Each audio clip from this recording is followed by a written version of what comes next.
ನಾವೆಲ್ಲ ಎಷ್ಟು ಉಲ್ಟಾ ತಿಳ್ಕೊಂಡ್ಬಿಟ್ಟಿದ್ದೀವಿ ಅಂತಂದರೆ ಒಂದು ಉದಾಹರಣೆ ನೋಡೋಣ. ಸುಮ್ಮನೆ ನಮ್ಮ ಮನಸ್ಸನ್ನು ಆಗಾಗ ಗಮನಿಸ್ಕೊಂಡು ನೋಡಬೇಕು. ಎಷ್ಟೋ ಸಲ ನಮ್ಮ ಮನಸ್ಸು ಸುಮ್ಮನೆ ವಿನಾಕಾರಣ ಏನೂ ಕಾರಣ ಇಲ್ಲದೆ ಯಾವುದೋ ಒಂದು ವಿಚಾರವನ್ನು ಮೆಲ್ಕು ಹಾಕ್ಕೊಂಡು ಸುಮ್ಮನೆ ಗೋಳಾಡ್ತಾ ಇರುತ್ತೆ, ಸುಮ್ಮನೆ ದುಃಖ ಪಡ್ತಾ ಇರುತ್ತೆ, ಸುಮ್ಮನೆ ಅತೃಪ್ತಿ ಹೊಂದಿರುತ್ತೆ. ವಾಸ್ತವವಾಗಿ ಅಷ್ಟು ದುಃಖ ಪಡುವಂತೆ ಅಷ್ಟು ಚಿಂತೆ ಮಾಡುವಂತಹ ಸನ್ನಿವೇಶವೂ ಇರೋದಿಲ್ಲ, ಅನಿವಾರ್ಯವೂ ಇರೋದಿಲ್ಲ. ಆದರೆ ಅದಕ್ಕೊಂದು ಅಭ್ಯಾಸ ಆಗಿಬಿಟ್ಟಿರುತ್ತೆ. ಸುಮ್ಮನೆ ಮನಸ್ಸು ದುಃಖದಲ್ಲಿ ಇದ್ದು ಅಭ್ಯಾಸ ಆಗೋಗಿರುತ್ತೆ. ಸುಮ್ಮನೆ ಯಾವುದೋ ವಿಚಾರದ ಬಗ್ಗೆ ಚಿಂತನೆ ಮಾಡ್ತಾನೇ ಇರುತ್ತೆ, ದುಃಖ ಪಡ್ತಾನೇ ಇರುತ್ತೆ. ನಾವೇನೋ ನಗ್ತಿದ್ವಿ ಅಂತ ಅಂದ್ಕೊಳ್ಳಿ, ಬಹಳ ಆನಂದವಾಗಿದ್ವಿ, ಸಂತೋಷದಲ್ಲಿದ್ವಿ ಅಂತ ಅಂದ್ಕೊಳ್ಳಿ. ಆಗ ಬೇರೆಯವ್ರು ಕೇಳ್ತಾರೆ, ಏನೋ ಇವತ್ತು ಬಹಳ ಸಂತೋಷವಾಗಿದೆಯಾ, ಯಾಕೆ ಇವತ್ತು ಬಹಳ ನಗ್ತಿದೆಯಾ, ಏನಾಯಿತು ಅಂತ ಕೇಳ್ತಾರೆ.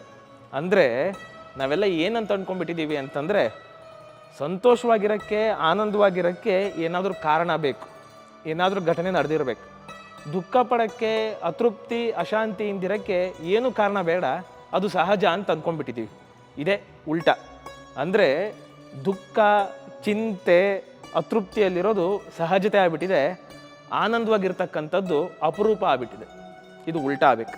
ಅದನ್ನೇ ಆದಿಶಂಕರಾಚಾರ್ಯರು ಹೇಳಿದ್ದು, ನಮ್ಮ ಆತ್ಮ ಆನಂದ, ಅಂದರೆ ಆನಂದ ನಮ್ಮ ಸ್ವಭಾವ.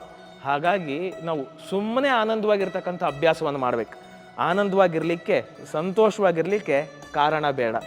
ದುಃಖವಾಗಿರಲಿಕ್ಕೆ, ಅತೃಪ್ತಿಯಾಗಿರಲಿಕ್ಕೆ ಕಾರಣ ಬೇಕು ವಿನಃ ಆನಂದ ನಮ್ಮ ಸಹಜತೆ.